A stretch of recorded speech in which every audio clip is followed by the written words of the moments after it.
हमारे दरमियान खुदा के खातिम पास्टर खालिद जावेद मौजूद हैं। मैं उन्हें दावत देता हूँ कि वो आए और हम सबके साथ खुदा का जिंदा कलाम शेयर करें।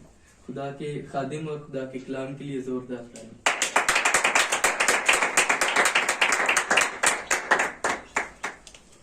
Hallelujah, hallelujah, hallelujah. Thank you Jesus. मसीह यीशु में तमाम बहन भाइयों को, बुजुर्गों को, सबको मेरी तरफ से सलाम। आपकी भी सलामती हो। मेरे अजीजों, खुदा का शुक्र करते हैं कि उसने ये कीमती मौका बख्शा ताकि हम उसके नाम को जलाल दें, क्योंकि वही जलाल और कुदरत और सारे रहम का बानी है। और इसी तरह आज फिर हम इकट्ठे हुए ताकि हम खुदा के पाक कलाम में से सीखें, ताकि हमारी बेहतरी हो। और इसी तरह आप सब का शुक्रगुजार हूं कि आप अपना टाइम निकाल के खुदा के जलाल के लिए और उसकी कुदरत के लिए आते हैं, और आपको खुदा अजर और बरकत दे। इसी तरह मेरे अजीजों, हम खुदा के आज पाक कलाम में से देखेंगे कि खुदा आज हमें क्या सिखाना चाहता है। इसी तरह मेरे अजीजों, खुदा का शुक्र करते हैं उसकी सारी बरकत के लिए, उसके सारे जलाल के लिए। आज का जो हमारा टॉपिक है, मजमून जो है वो ये है कि जाकर फल लाओ, तुम्हारा फल कायम रहे। मेरे अजीजों, आज का जो हमारा टॉपिक है या मजमून है वो ये है कि जाकर फल लाओ, तुम्हारा फल कायम रहे। इसी तरह आज हम खुदा के पाक कलाम में से सीखेंगे ताकि हमारी बेहतरी हो सके, हमारे जिंदगी के दिन अच्छे हो सकें, क्योंकि कलाम के बगैर हम कुछ नहीं है, खुदा की कुदरत के बगैर हम कुछ नहीं है, खुदा के जलाल के बगैर हम कुछ नहीं है, क्योंकि वही हमारी नजात, वही हमारा बानी है। उसी में हम कुदरत पाते हैं, उसी बरकत पाते हैं। हम अगर जिंदों की जमीन पर हैं तो उसी के वसीला से है, खुदा बाप और उसके कलाम के वसीला से, उसके बेटे के वसीला से, पाक रूह के वसीला से।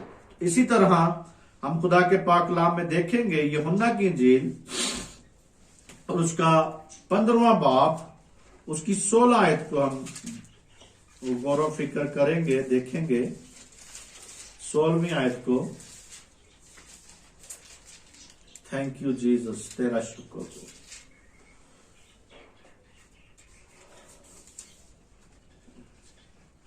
जी, मैं अगर कोई पढ़ना चाहता है तो पढ़े। तुमने मुझे नहीं चुना बल्कि मैंने तुम्हें चुन लिया और तुमको मुकर्रर किया कि जाकर फल लाओ और तुम्हारा फल कायम रहे। आमीन। खुदा के पाक कलाम के पढ़े सुने जाने पर दूसरी आयत भी, 17वीं आयत भी पढ़ लें। ताकि मेरे नाम से जो कुछ बाप से मांगोगे वो तुम्हें दे। मैं तुमको इन बातों का हुक्म इसलिए देता हूँ कि तुम एक दूसरे से मोहब्बत रखो। खुदा के पाक कलाम के पढ़े सुने जाने का खुदा की बरकत, खुदावंद का शुक्र हो।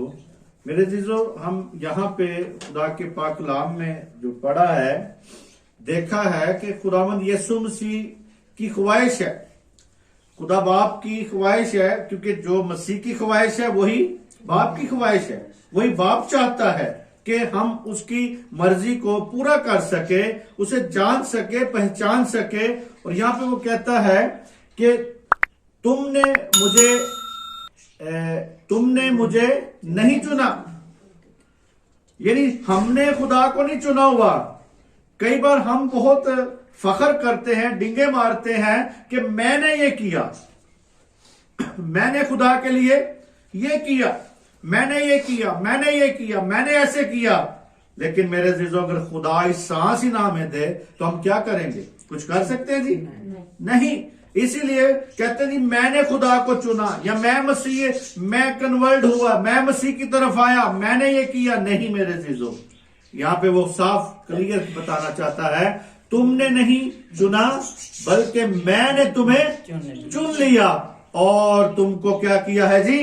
मुकर्रर भी किया, तुमको कायम भी किया, मुकर्रर किया, ताकि तुम लोग क्या कर सको?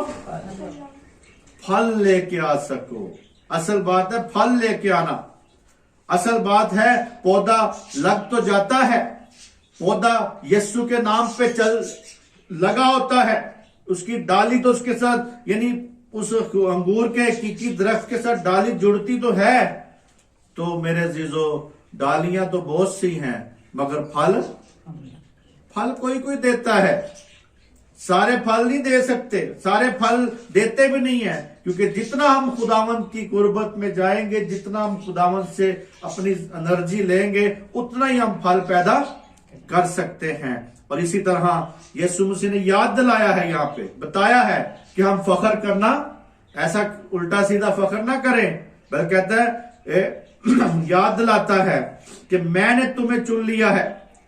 खुदावंद यीशु ये चाहता है कि वो बेहौसला यानी जो बेहौसला लोग हैं उन्हें वो बताना चाहता है कि हौसला रखो, कायम हो जाओ, ताकि तुम मुझे छोड़कर, यानी कुछ लोग होते हैं थोड़े अरसे के लिए खुदा के साथ चलते हैं ना, साल 2 साल 3 साल तौबा की, खुदा के साथ आए, बड़ी दुआएं की, बड़े रोजे रखे, बड़ा खुदा के साथ एफिशिएंसी दिखाई, लेकिन आखिर को फिर वो पुरानी इंसानियत में चले जाते हैं, बैक टर्न होने की कोशिश करते हैं। इसी तरह मेरे अजीजों वो चाहता है कि रुझान हमारा जो है, हमारी जो सोच है वो ये बन जाए कि मैंने खुदा को नहीं चुना हुआ कि मैंने चुना तो मैं छोड़ दूं, नहीं, बल्कि ये सोच होनी चाहिए कि खुदा यहाँ पे कहता है कि मैंने तुम्हें चुना है, तुमने मुझे नहीं चुना। तो मगर यीशु मसीह उनके चुनाव की बात करता है यहाँ पे और कहता है कि मैंने तुम्हें चुन लिया। उसने उनको किस काम के लिए चुना जी, किस काम के लिए चुना, किस बात के लिए उसको मुकर्रर किया, ताकि वो सब फल लाएं। हाँ जी, उसको चुन लिया, सबसे पहली बात के लिए अबदी नजात के लिए चुन लिया, ताकि वो नजात पा सके। मेरे अजीजों, आज भी अगर हमें चुन लिया है तो इसलिए चुना है कि पहले हमें नजात मिल सके, पहले हमारी जिंदगी में नजात हो। अगर नजात ही नहीं है तो कोई काम है जी? नजात का मतलब है छुटकारा, बदी से छुटकारा, गुनाहों से छुटकारा, झूठ से छुटकारा, उन बातों से जो दुनिया करती है उन बातों से छुटकारा। अगर वो छुटकारा ही नहीं है मेरे अजीजों, तो फिर आगे खिदमत चल सकती है जी? नहीं। नजात का काम पहले हो, नजात हमारी जिंदगी में हो, हम दुनिया जैसी शक्ल ना रखें, दुनिया की तरफ ना हो जाएं, बल्कि वो अबदी नजात हमें देना चाहता है जो खत्म ना हो। इस दुनिया में भी हमें नजात देना चाहता है, आसमान पे भी हमें नजात देना चाहता है। तो इसी तरह मेरे अजीजों, इस बात को देखना है कि सबसे पहले वो हमें चुनता है अपनी नजात के लिए, फिर उस चुनता है शागिर्दियत के लिए कि वो फिर दूसरी बात पे चुनता है शागिर्दियत के लिए, ताकि हम क्या बन जाए जी? शागिर्द बन जाए यीशु मसीह के। खुदा यीशु मसीह के शागिर्दियत में आ जाए, जो बात भी सीखें यीशु से सीखें, पाक रूह से सीखें, ताकि वो आपको सिखाए, अपने रूह से सिखाए, अपनी कुदरत से सिखाए, आपको इल्हाम में सिखाए, आपको ख्वाब में सिखाए, आपको कलाम से सिखाए, ताकि आपकी जिंदगियां बनती जाएं। और मेरे अजीजों, इसी तरह दूसरी बात, यानी पहला अबदी नजात के लिए, दूसरा शागिर्दियत के लिए, और तीसरा फल लाने के लिए। किसके लिए जी? फल देने के लिए। फल दे उसे। यीशु मसीह चाहता है कि हमें मुकर्रर किया उसने, वो हमें मुकर्रर करता है ताकि हम ज्यादा फल ला सके। 13वें बाब की 18वीं आयत जरा पढ़े इसी यूहन्ना की। यहां पे क्या लिखा है खुदा के कलाम में जी?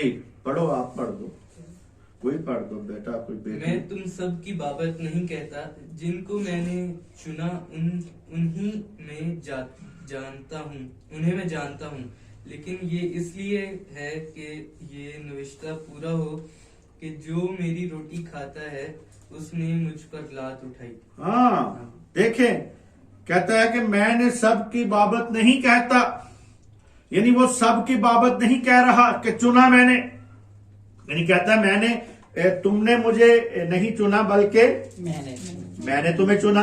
लेकिन यहां पे थोड़ा सा क्लियर करना चाहता है यीशु मसीह, थोड़ा सा बात को बताना चाहता है आपको कि मैंने सबकी बाबत नहीं कह रहा, सबकी बाबत नहीं कहता कि मैंने पूरी दुनिया को चुन लिया है। नहीं, सबको नहीं चुना, उनको ही चुनता है जिन पर खास फजल हो जाता है उसका, जिस पर रहम हो जाता है उसका। सारी दुनिया है, सारे लोग हैं, सारी कलीसियां हैं, लेकिन कलीसियां भी कम, कलीसियाओं में से भी लोग क्या करता है, चुनता है। किसी खास कलीसिया को चुन लेता है, किसी खास बंदे को चुन लेता है, लेकिन कहता है कि मैं सबकी बाबत नहीं कहता।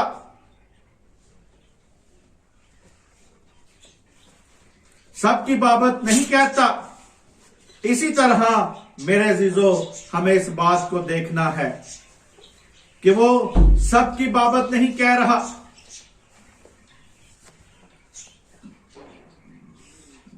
सबकी बाबत नहीं कह रहा, ताकि मेरे अजीजों इस बात को हम देखें,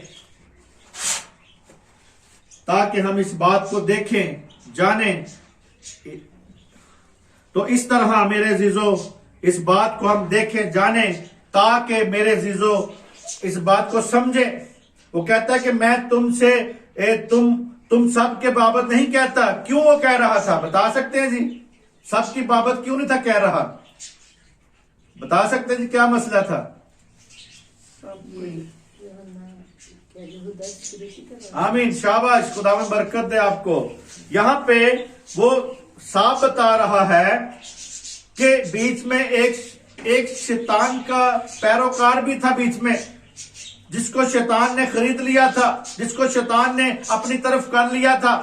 इसी तरह मेरे अजीजों वो कहता है कि सबके उनमें से एक जो था वो चाहता था कि वो शैतान की तरफ था। वो इसलिए कहते हैं मैंने सबको नहीं चुना, उसमें से एक जो है उसको किसने चुना है जी? शैतान ने चुन लिया है अपने काम के लिए, अपनी खिदमत के लिए। अपना वो काम उससे लेना चाहता है, मुझे पकड़वाने के लिए, तो उसने उसको चुन लिया। आज भी मेरे अजीजों दुनिया में बहुत सी चुनाव होते हैं, दुनिया में बहुत से चुनाव हो रहे हैं। कभी कोई बिशप खादमों को चुनता है, कोई खादमों की चुनाव हो रहा होता है, कहीं कुछ हो रहा है। लेकिन मेरे अजीजों अबलीस और शैतान भी मेरे अजीजों लोगों को चुनता है ताकि वो अपना काम ले सके। बदी में वो लोग बदी में मसरूर रहें, बदी में बढ़ते जाएं, और इसी तरह मेरे अजीजों वो फल ला सकते हैं जो बदी में है, वो फल नहीं दे सकते। इसीलिए वो हमें इस बात का कहता है, यीशु मसीह ने साफ कहा कि ज़बूर उसका 41 उसकी 9 आयत में लिखा है जी, पढ़े जरा एक मिनट, क्योंकि हम कुछ हवाले देख लेते हैं, कुछ वैसे ही मैं हवाले आपको बता दूंगा। हाँ जी, ज़बूर 41 उसकी 9वीं आयत, ये वही बात है जो यीशु मसीह ने अभी कही थी।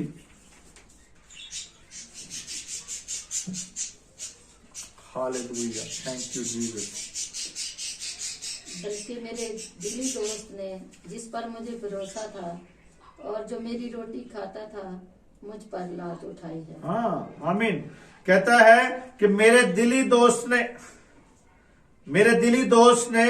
मुझ पर, जिस पर मैं भरोसा रखता था, यानी यीशु मसीह अपने शागिर्द पर, दिली दोस्त पर, उसको दोस्त भी बनाता है, उसको साथ प्यार भी करता है और उससे मोहब्बत भी करता है। लेकिन मेरे अजीजों कहता है कि मैंने उस पर भरोसा किया और जो मेरी रोटी खाता है वो उसने मुझ पर क्या किया जी? लात उठाई है, मुझे ही लात मार दी है उसने। तो आज भी मेरे अजीजों यहां पे भी बहुत से ऐसे लोग हैं जो आपके साथ खाएंगे, पिएंगे, बैठेंगे, उठेंगे, लेकिन जब उन्होंने बदी करनी आपके साथ तो वो आपको बताएंगे नहीं, वो बदी करेंगे आपके साथ। क्योंकि अगर खुदावंद यीशु मसीह के साथ ये सब कुछ हो सकता है तो आपके साथ नहीं हो सकता, दुनिया वालों के साथ नहीं हो सकता। वो खुदा का बेटा था, उसके साथ ये सब कुछ हो गया, जो उसी की रोटी खाता था उसने उसी को लात मारी, उसी ने उसको पकड़वा दिया। तो क्या मेरे जीजो आपके साथ नहीं हो सकता? आप कभी भी अजर रसानी से कभी भी पीछे ना हटे, कभी भी इन आजमाइशों में गिरने से कभी ना पीछे हटे।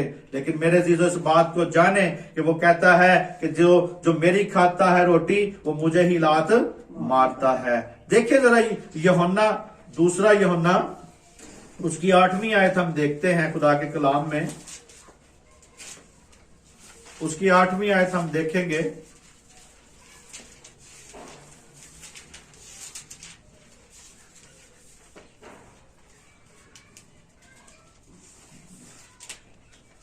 दूसरा यूहन्ना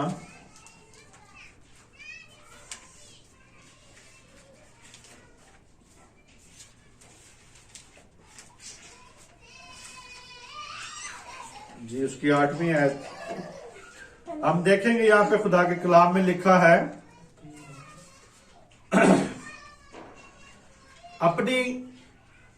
अपनी बाबत खबरदार रहो ताकि जो मेहनत हमने की है वो तुम्हारे सबब से जाया ना हो जाए, बल्कि तुमको पूरा अजर मिले। यानी यहां पे हमें बताता है खुदा का कलाम कि जो मेहनत मैंने, वो रसूल कह रहा है कि जो मेहनत मैंने तुम पर की है जाया ना चली जाए। आज भी हम बहुत से लोगों पे मेहनत करते हैं, बहुत से लोगों को शागिर्दियत में लाते हैं, बहुत से शागिर्द बनाते हैं, लेकिन मेरे जीजो वो जब छोड़ जाते हैं तो क्या होता है, जब गुनाह में चले जाएं या पीछे चले जाएं, बैक ट्रैक चले जाएं, तो सारी की सारी हमारी मेहनत क्या होती है जी, जाया हो जाती है। आज भी हम देखते हैं कि बहुत से स्टूडेंट आते हैं, सीखते हैं, लेकिन वो कायम नहीं रहते, वो नहीं हमारे साथ कायम रहते। इसलिए कि हमें इस बात को देखना है, कि हमें इस बात को समझना है, ताकि हम इस बात को जान सके, इस बात को समझ सके कि वो कहता है अपनी बाबत खबरदार रहो ताकि जो मेहनत हमने की है वो तुम्हारे सबब से जाया ना चली जाए। यानी जो मेहनत खादम करते हैं वो जाया कई बार लोग कर देते हैं, उसको अपने अमल में नहीं लेके आते। इसी तरह मेरे अजीजों वो कहता है कि मैं चाहता हूं कि तुम्हें क्या मिले, पूरा अजर मिले, थोड़ा अजर नहीं बल्कि पूरा अजर मिल सके, पूरा। आप कोई चाहता है कि जी मुझे आधी नजात मिले? कोई चाहता है जी? सब यही चाहते हैं कि मुझे अबदी नजात मिले, मुझे पूरी नजात मिले। कोई ये चाहता है कि जी मेरी ये शिफा आधी मिले, मुझे मैं आधा ठीक हो जाऊं, आधा ना ठीक हो? नहीं, कोई भी नहीं चाहता। इसी तरह मेरे अजीजो यहाँ पे खुदा का कलाम हमें रसूल कहता है कि जो मेहनत हमने की है जाया ना जाए, बल्कि तुम्हें उसकी क्या मिल सके जी, पूरी की पूरी अजर मिल सके, पूरा अजर मिल सके। और सच्चाई से मजबूती में कायम रहो। और मेहनत, हमें आज मेहनत देखनी है यहाँ पे, और हमें जरूरी है इस बात को समझना कि रसूल कहता है कि जो उसके पैरोकार हैं, जो मसीह के पैरोकार हैं, जो मसीह के लोग हैं, वो हमेशा की जिंदगी और उसकी जिंदगी देने का वादा है जो उसका उन लोगों के साथ है और हमारे साथ है। यीशु मसीह कहता है ईमान रखने वालों को वो पूरा अजर मिलेगा। जो खुदावंद यीशु मसीह के हुक्मों को अमल करते हैं, हमेशा की जिंदगी का अजर उन्हें मिलेगा, आपको भी मिलेगा। आप खुदा के साथ चलेंगे, आपको भी मिलेगा। इसी तरह मेरे अजीजों वो कहता है जाकर क्या करो, फल लेके आओ मेरे लिए। और फल उसी वक्त हम देंगे जब पूरा अजर हमें मिलेगा, जब हम पूरे तरह खुदा में कायम होंगे, तो फिर ये अजर मिल सकता है। और इसी तरह मेरे अजीजों इस बात को जाने समझे। और इसी तरह हम देखते हैं कि कहता है कि मेरे लिए क्या करो, फल लाओ। गलतियों 5 बाब उसकी हम 22 और कौन सा फल है यहाँ पे हमें देखते हैं, कौन सा फल हमें नजर आ रहा है। Hallelujah, thank you Jesus. हाँ जी, गलतियों 5वां बाब 22 और 23 आयत जरा देखते हैं यहाँ पे क्या लिखा है खुदा के कलाम में। अगर आपको मिल गया पढ़ें जी। मगर रूह का फल मोहब्बत, खुशी, इत्मीनान, तहम्मुल, मेहरबानी, नेकी, ईमानदारी, हलीम, परहेजगारी है। ऐसे कामों की कोई शरीयत मुखालिफ नहीं। आमीन। यहाँ पे कहता है कि मगर क्या है जी सबसे पहले? रूह का फल। रूह का फल मोहब्बत। रूह का फल क्या है जी? मोहब्बत। मोहब्बत है सबसे पहले। खुशी, इत्मीनान, मेहरबानी, नेकी, ईमानदारी, हलीम, परहेजगारी, ऐसे कामों की कोई शरीयत मुखालिफ नहीं है। कहता फल लाओ, पहले हमारे अंदर ये वाला फल होना चाहिए। मोहब्बत होनी चाहिए, खुशी होनी चाहिए, इत्मीनान होना चाहिए, तहम्मुल, सब्र हमारे अंदर होना चाहिए, नेकी, ईमानदारी हमारे अंदर होनी चाहिए, परहेजगारी हमारे अंदर होनी चाहिए। मेरे अजीजों, परहेजगारी तो आज लोग कहते हैं कोई गल नहीं, दुनिया है, दुनिया दे नाल तुरना है, दुनिया दे नाल तुरी जाना है, दुनिया दी रस्मां भी पूरियां करनियां ने, दुनिया दे नाल जब अक्सर बच्चों की शादियां शुदियां होती हैं तो वो जो माइयां सारे काम करती वो भी कराने नाल ही कराने ने, सारे काम करने। क्यों जी? दुनिया है जी, दुनिया है, शगन पूरे करने ने। हम मेरे अजीजों थोड़ी देर के लिए क्या कर देते हैं? खुदा को छोड़ देते। मैं एक गीत गाता होता हूँ कि बड़े बड़े रूहानी बंदे वेखे, गले सलीबा पाइया, हथ विच बैबलां चोगे पाके जाहिरा करन बुराइयां। कहना अंजील नू पासे रख देवी, कोई और नवा कोई काम कार करे। यानी अंजील को साइड पे रख के कोई और काम करो। अगर आप खुदा लोग करते हैं ऐसे, अंजील को साइड पे रख देते हैं और अपने काम शम करके फिर तोबा तोबा हो खुदावंदा माफ करी, खुदावंदा माफ करी, मैनू ते रहम करी, मेरे मैं तो बीमार हूं, मैं तो मैं तो वो मैं। फिर हम खुदा के सामने अपनी मजबूरियों और अपनी चीजों की रट लगानी शुरू कर देते हैं। इसी तरह मेरे अजीजों इस बात को देखना है कि पहले वो चाहता है हमारे अंदर कौन से फल? रूहानी फल। जब हमारे अंदर रूहानी फल होंगे तो फिर ही हम मेरे अजीजों लोगों उसको दिखाएंगे, लोग देखेंगे। और जो हम खुदावंद यीशु मसीह के लिए जीते हैं और इन दोनों के दरमियान गहरा तल्लक है।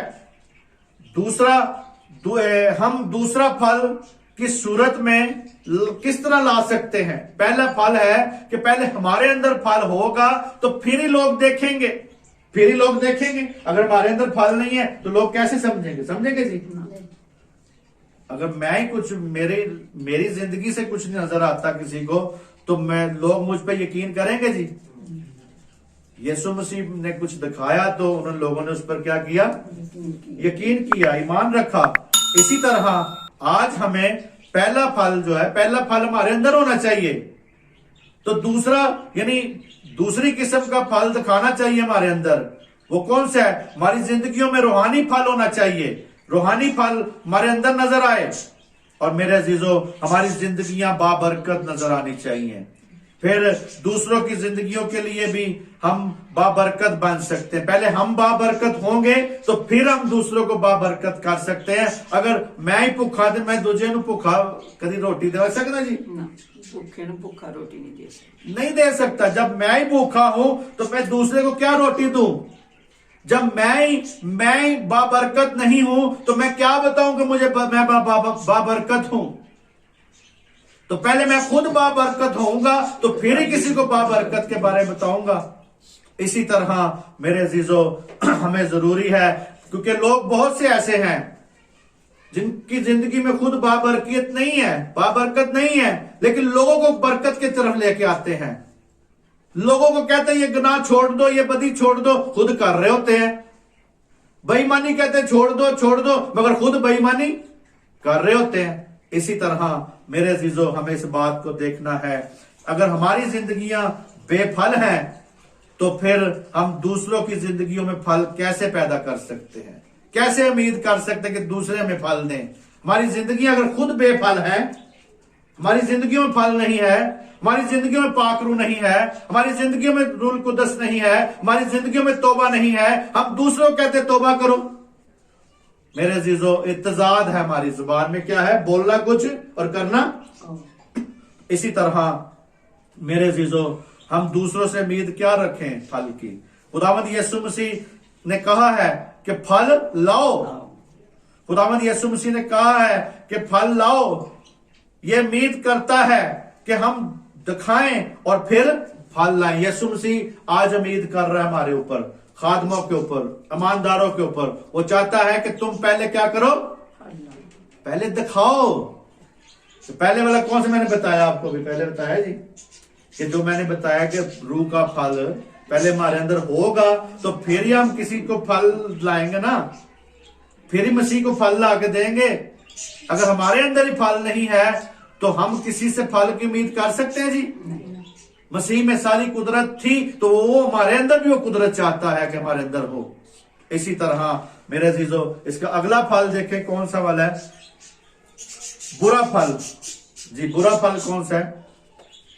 देखिए जरा, 19 और 21 आए, 19 से 21 तक। अब जिस्म के काम को तो जाहिर है, यानी हरामकारी, नापाकी, शहवत परस्ती, बुत परस्ती, जादूगरी, दावते, झगड़े, असद, गुस्सा, सफर के जुदाइयां, बिदतें, बुग़्ज़, नाच, नशाबाज, नाच, रंग और उनकी मानद, इनकी बाबत तुम्हें पहले से कह देता हूँ, जिसका के पेशतर जता चुका हूँ कि ऐसे काम करने वाले खुदा की बारिश के वारिस ना होंगे। आमीन। मेरे अजीजों, यहाँ पे अब नजर आ रहा है हमें जिस्म के काम। अगर हमारे अंदर जिस्मानी काम है, हमारे खादमों के अंदर अगर जिस्मानी काम है, तो फिर हम दूसरों को कैसे उम्मीद कर सकते कि आप रूहानी फल दो जी हमें? अगर आज हरामकारी, नपाकी, शहवत परस्ती, बुत परस्ती, जादूगिरी, अदावतें, झगड़े हैं, अगर खादमों के झगड़े आपस में नहीं खत्म हो रहे, चर्चों के साथ झगड़े नहीं खत्म हो रहे, कलीसियाओं के साथ झगड़े नहीं खत्म हो रहे, तो अगर हमारे अंदर अभी तक झगड़े हैं तो हम क्या हैं जी? जिस्मानी लोग हैं। क्या है जी? जिस्मानी लोग हैं। हम फल मसीह को क्या पैदा करेंगे? क्या देंगे फल? और तफरके, आज हमारे अंदर तफरके हैं, गुस्सा है एक दूसरे के ऊपर, और तफरके, जुदाइयां, बिदते, बुग़्ज़, नशाबाजी, नाच रंग। जब तक किसी शादी में कोई नाच ना ले तब तक वो कहते हैं शादी तो शादी पूरी नहीं हुई। तो मेरे अजीजों, नाच रंग जब तक है, या जब तक नशा हमारी खानदानों में है, नशा जब तक है, हर किस्म का नशा, मेरे अजीजों, हर किस्म का नशा जो है वो मसीहत को क्या कर रहा है? खराब कर रहा है। रोजे आ जाए तो वाइन शॉप बंद हो जानी चाहिए, ये नहीं हमें पता होना चाहिए, हमारे परमिट खत्म हो जाने चाहिए उस साल। तो हर साल परमिट रहते हैं लोगों के पास, हर साल लोग शराबें बेच रहे हैं, हर साल लोगों के पास परमिट है। यानी अगर इस बार रोजे आए हैं तो लोगों को देखना चाहिए कि मैंने अपना परमिट मनसूख करवा दूं जाके। कभी ऐसा किसी ने करवाया? 1 महीने के लिए शराब छोड़ के दोबारा फिर शुरू कर लेनी, क्या है लानत? ऐसी लानत क्या है? ऐसी लानत से दुनिया को खराब कर रहे हैं, अपने आप को भी खराब कर रहे हैं, धोखा देते हैं खुदा को भी, दुनिया को भी। नहीं, फल लाए मेरे अजीजों। वो कहता है कि हम कहते हैं ऐसे काम करने वाले खुदा की बादशाही के वारिस ना होंगे। ये काम आम और खास हैं, और खास काम है रूहानी फल। और अगर जिस्मानी काम अभी तक हमारे अंदर है तो मेरे अजीजों, हमारी जिंदगियों में फल वो चाहता है। मसीह का तो यही मर्जी है कि मेरे लिए फल लाओ, तुम्हारा फल कायम रहे। मैंने तुमको चुन लिया है, तुमने मुझे नहीं चुना। तो मेरे अजीजों, इस बात को समझना है। एक दूसरे की तरफ देखें, अपनी जिंदगी पर देखें, एक दूसरों के कीड़े ना निकालें। हम एक दूसरों के कीड़े निकालने शुरू कर देते हैं, ऐसे उंगली दूसरों की तरफ करते हैं। 3 उंगली हमारी तरफ है, इसका मतलब है कि 3 गुना मैं उससे गुनहगार हूं। हम उंगली तो उठाते हैं दूसरों की तरफ, वो फलां ऐसे है, फलां ऐसे है, फलां बुरा है, फलां मिशन गंदी, फलां बंदा गंदा, फलां ये गंदा है। हम लोगों के कीड़े निकालते रहते हैं और अपनी आंख के शतीर को नहीं देगा। नहीं निकालते। आज जरूरी है कि हम अपनी आंख के शतीर को निकालें। मसीहत में जरूरी बात यही है कि अपनी आंख से क्या करें। जब मैं शतीर निकालना अपनी आंख से दूसरे की आंख में तिनके देखता हूं, दूसरे की आंख में देखता हूं बुराइयां देखता हूं, कीड़े देखता हूं, आया मैं ठीक हूं? जरूरी है मेरे अजीजों मसीह की इस बात को समझना, क्योंकि कहता है कि तुम्हारा फल क्या रहे, कायम रहेगा। जी पढ़े जरा अपना 15 बाब की 1 और 2 आयत देखे इसी की, ये यूहन्ना की, क्योंकि हमने यूहन्ना से शुरू किया होगा ना टॉपिक। अंगूर का हकीकी दरख्त मैं हूँ और मेरा बाप बागबान है। जो डाली मुझ में है और फल नहीं लाती उसे वो काट डालता है, और जो फल लाती है उसे छांटता है ताकि ज्यादा फल लाए। आमीन। यहाँ पे वो कहता है कि जो डाली मुझ में है और फल नहीं लाती तो उसे क्या करता है जी, काट डालता है, सफे हस्ती से काट देगा। और मेरे अजीजों आज जरूरी है हमें इस बात का समझना कि इस डाली के मुताबिक वो चाहता है, हर उस शख्स से चाहता है, उम्मीद करता है कि जो ईमानदार हो छोटा ईमानदार हो या बड़ा हो, दावा करता हो कि मैं ईमानदार हूं। अगर आप दावा करते हैं कि मैं मसीही हूं, मैं ईमानदार हूं, मैं खुदा के साथ हूं, मैंने मसीह को कबूल कर लिया है, मैं मसीह के साथ हूं, तो मेरे अजीजों जरूरी है कि आपके अंदर फल भी नजर आए, हमारा फल भी नजर आए। और मेरे अजीजों वो मसीह होने का अगर बहाना सिर्फ बनाया हुआ है, सिर्फ टोंग रचाया हुआ कि मैं मसीह हूं, हमें टोंग रचाने की जरूरत नहीं है। खुदा जितने भी कलाम उसने बताया है रूहानी अमलों की बात की है, रूहानियत की बात की है, जिस्मानियत की बात नहीं की। हम जिस्म में रहते हुए जिंदगी बसर करें, सब कुछ करें, मगर मेरे अजीजों खुदा को धोखा ना देना, इंसानों को धोखा दे।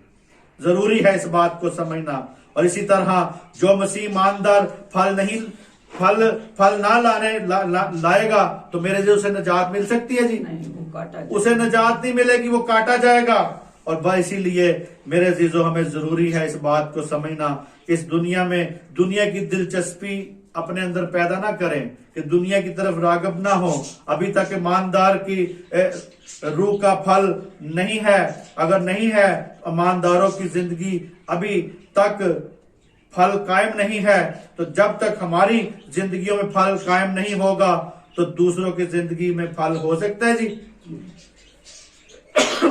कभी नहीं हो सकता, कभी नहीं हो सकता मेरे अजीजों। इसी तरह हमारा फल जब हम ही कायम नहीं है तो दूसरों को कायम कर सकते हैं जी? कभी नहीं। 8वीं आयत जरा देखें, 8वीं आयत में क्या लिखा है? मेरे बाप का जलाल इसी से होता है कि तुम बहुत सा फल लाओ, जब ही तुम मेरे शागिर्द ठहरोगे। हालेलुया। यहाँ पे कितनी अच्छी बात कहता है खुदावंद यीशु मसीह, मेरे बाप का जलाल इसी से होता है कि तुम बहुत सा फल लाओ, जब तुम मेरे शागिर्द ठहरोगे। यानी वो चाहता है तुम्हारा फल कायम रहे, और कहता है कि जब खुदा के जो फरजंद है दुनिया में, मसीह यीशु के मुबाशा है, यानी नजर आते हैं, हम उसकी नुमाइंदगी करते हैं। यहाँ पे हमें आज दिखाने की जरूरत है। वो कहता है कि बाप का जलाल होता है। लोग ये इकरार करने पर मजबूर हो जाते हैं कि खुदा अजीम खुदा है, कि हमारे जब काम देखेंगे या खुदा की कुदरत देखेंगे तो लोग मजबूर हो जाएंगे, खुद ही मजबूर हो जाएंगे कि इधर खुदा बसता है। इन लोगों में क्या है जी? खुदा बसता है। वो ऐसे बड़े गुनहगार को बदल सकता है, तो खुदा परस्त मुकद्दसिन बना सकता है। मेरे अजीजों, बड़े से बड़े गुनहगार को भी वो क्या करता है जी? बदल देता है। और मैं खुदा का शुक्र करता हूं कि उसने मुझे गुनाहों से निकाल के, बदी से निकाल के, दूसरे फिरकों में से निकाल के, दूसरी जगहों से निकाल के, दूसरे मजहब से निकाल के मसीहत में शामिल किया, अपना बेटा मुझे बनाया। मैं शुक्र करता हूं उसका। खुदा दर्जा में तरक्की देता है। और पहली आयत में कहता है फल, पहली आयत में यहाँ पे कहता है फल होना चाहिए हमारे अंदर, दूसरी आयत में कहता है ज्यादा फल होना चाहिए, और 8वीं आयत में क्या कहता है? बहुत सा फल होना चाहिए। यानी पहली आयत में डिमांड क्या करता है यीशु मसीह? पहले कहता है फल, हमारे अंदर फल हो, फिर उसके बाद क्या कहता है? ज्यादा फल हो। यानी दूसरी आयत में क्या कहता है? ज्यादा फल हो, और 8वीं आयत में कहता है बहुत सा फल हो। यानी मेरे 3 दर्जे यहाँ पे बना रहा है। जैसे हम देखते हैं कहता है कि 30 गुना, 60 गुना और 100 गुना खुदा यहाँ पे कहता है। इसी तरह यहाँ पे भी कहता है फल, तो ज्यादा फल और बहुत सा फल हमारी जिंदगी में होना चाहिए। और इसी तरह मेरे जीजो कहता है तुम्हारा फल कायम रहे। तो मेरे जीजो आज आपका फल कायम रहना चाहिए। जो लोग कायम रहने का क्या मतलब है जी? बता सकते हैं कि कायम रहना? हम उस पर अमल भी कर सके अपनी जिंदगी में। हाँ, मसीहत में कायम रहे, वही कायम रहेगा जिसे नजात मिलेगी। अगर नजात ही नहीं मिली तो वो कायम रह सकता जी? वो तो हवा के भूसे की मानद, क्योंकि शरीर हवा के भूसे की मानद उड़ जाएगा। तो मेरे जीजो खुदावंद ने शागिर्दों को चुना और दायमी उसने कायम रखा और उनमें फल हुआ। और मेरे जीजो इसी बात की दिलचस्पी हमें देखना है, इस बात को देखना है, इकरार है हमारे अंदर, इकरार होना चाहिए कि बल्कि वो असल नजात देने के लिए हमें बनाता है कि हम नजात पाएं। और मेरे जीजो हम देखते हैं इसकी जो आखिरी आयत थी वो कौन सी थी जी, जो मैं आगे पढ़ी थी इसी की, देखिए जरा। कहते हैं अगर मैं खुदा के कलाम में हम देखते हैं यहाँ पे कहते हैं अगर मैं तुम में वो काम ना करूं, जी नहीं, 16वीं आयत जरा देखें, 16वीं आयत में, किसकी? 15वें बाब की 16वीं आयत फिर दोबारा से हम देखें। तुमने मुझे नहीं चुना बल्कि मैंने तुम्हें चुन लिया और तुमको मुकर्रर किया जाकर फल लाओ और तुम्हारा फल कायम रहे, ताकि मेरे नाम से जो कुछ बाप से मांगोगे वो तुम्हें देगा। आमीन, आमीन। यहाँ पे खास बात है कि मेरे नाम से क्या करो जी, ताकि मेरे नाम से तुम जो कुछ मांगोगे वो तुम्हें देगा। वो कहता है अगर तुम मुझ में कायम रहो और मेरी बातों में कायम रहो तो जो चाहोगे वो बाप से मांगोगे तुम्हें मिल जाएगा। उसकी बातों में, उसके कलाम में, उसकी कलाम में हम कायम रहेंगे तो जो चाहेंगे वो देगा। मेरे जीजो आज हमें ये मुअस्सर दुआ है खुदा की। खुदा कहता है इस तरह दुआ करो मेरे लिए, इस तरह मेरे साथ रहो, और कहता है आसमानी खुशी तुम्हारी पूरी हो जाएगी। वो कहता है कि मेरे नाम से जो चाहोगे बाप से मांगोगे तुम्हें मिल जाएगा। तो मेरे जीजो आज कायम रहना यही बात है कि जब हम उसके नाम से मांगे तो वो हमें मिल जाए, हमें नजर आए। फिर हमारी जिंदगियों में जो भी आप दुआ करें आपके सामने नजर आए, तो फिर आपका नजर आएगा कि आप मसीह में क्या है जी, कायम और दायम हैं। अगर आपकी दुआओं का जवाब ही नहीं आता तो फिर आप कायम दायम कैसे हैं जी? यहाँ पे वो कहता है, यही कहता है ना कि जो कुछ तुम मेरे बाप से मांगोगे, ये राज बता रहा है यीशु मसीह। आपको दवाइया जिंदगी का एक पैटर्न यहाँ बता रहा है। अगर फल भी लेके आना है तो फिर भी दुआ की जरूरत है। अगर अपने अंदर फल पैदा करना है फिर भी दुआ की जरूरत है। अगर अपना फल दूसरों को दिखाना है फिर भी दुआ की जरूरत है। अगर आप चाहते हैं आपका फल कायम रहे तो फिर भी उसमें भी क्या है जी, दुआ की जरूरत है। क्योंकि वो कहते हैं कि जो तुम मेरे नाम से बाप से मांगोगे वो तुम्हारे लिए हो जाएगा, पूरा हो जाएगा, उसी तरह हो जाएगा। वो हमारी सोच को बदलना चाहता है। कहता है कि मेरे बाप से जो कुछ मांगोगे, मुअस्सर खिदमत, आपकी अगर खिदमत आप चाहते हैं, खिदमत करना, आप खुदा के साथ बढ़ना चाहते हैं, तो जरूरी है इस बात को देखना, जरूरी है इस बात को जानना ताकि मेरे अजीजों आपकी जिंदगियों में खुदा अपने जलाल को जाहिर कर सके और कायम रहे आपका फल, आपका अजर कायम रहे। यीशु नाम में जरूरी है आज हमें बढ़ना, उसके नाम में। और इसी तरह मेरे अजीजों वो हुक्म देता है कि मेरे लिए फल लाओ, मगर यीशु मसीह ये चाहता है, आपको ये राज की बात बता रहा है, जो कुछ चाहो, जो कुछ मांगो, किसके नाम से मांगो जी? यीशु नाम से। यीशु नाम से मांगे खुदा बाप से, कि खुदा बाप को कहें कि मैं यीशु मसीह के नाम से, यानी आप कहें मैं तेरे बेटे यीशु मसीह के नाम से मांगता हूं, ऐसे कहें, तो फिर खुदा आपकी दुआओं को क्या करेगा जी? सुनेगा और कायम रहेगा, और आपका फल भी कायम रहेगा। आपको कहता है कि रूहें बचाएं।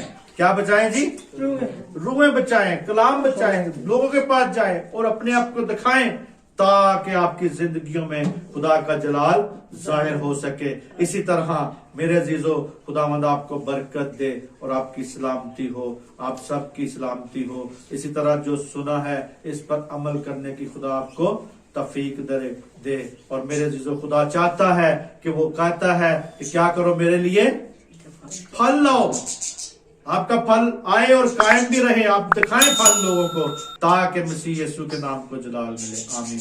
खुदावंद आपको बरकत दे। आमीन।